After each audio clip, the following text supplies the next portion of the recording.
இப்போ நான் வந்து சுவிஸில் சூரிச்சில் பிறந்த நான், வளர்ந்த நான். எனக்கு இந்த நாடு மட்டும் தெரியும். இந்த மொழிகள் எனக்கு பிறந்ததுலேயும் தெரியும். ஆனால் என் அப்பா அம்மா வந்து 35 வருஷத்துக்கு முதல் சின்ன வயசில் வந்து பிரச்சனையால் எஸ்கேப் ஆகி இங்கே செட்டில் ஆகினவே.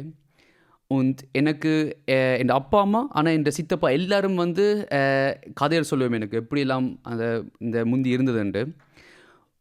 அந்த கதைகளை கேட்க என்னால் வந்து நம்பலாமல் இருக்கும். இப்படி ரிஸ்க் எடுத்து தைரியமாக வந்து நீங்கள் உண்டு அதாவது பயத்தில் எனக்கு ஒரு விஷயம் புரிஞ்சது.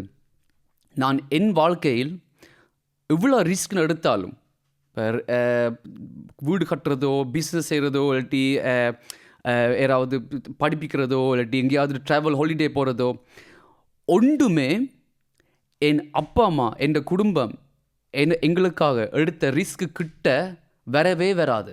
ஓகே, அவன்ற தைரியம் எனக்கு ஒரு 10% கூட இருக்காது லைஃப்லே.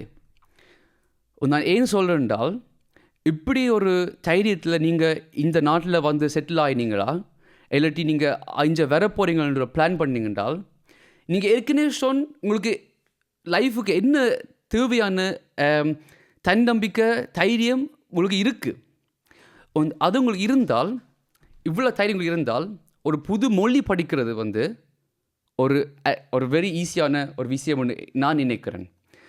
அதனால் வந்து எனக்கு இவ்வளோ ஸ்டூடெண்ட்ஸ் என்கிட்ட வந்து படிக்க வருவேன்.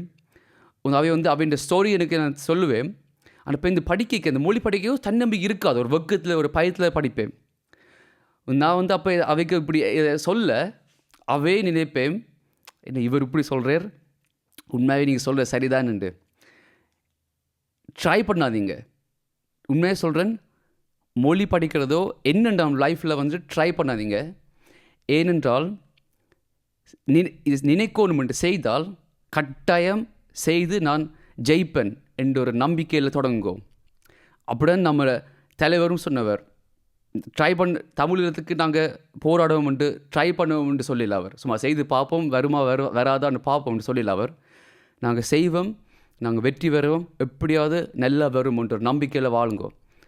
அதுதான் கடவுள்ன்றா நம்பிக்கை எனக்கு.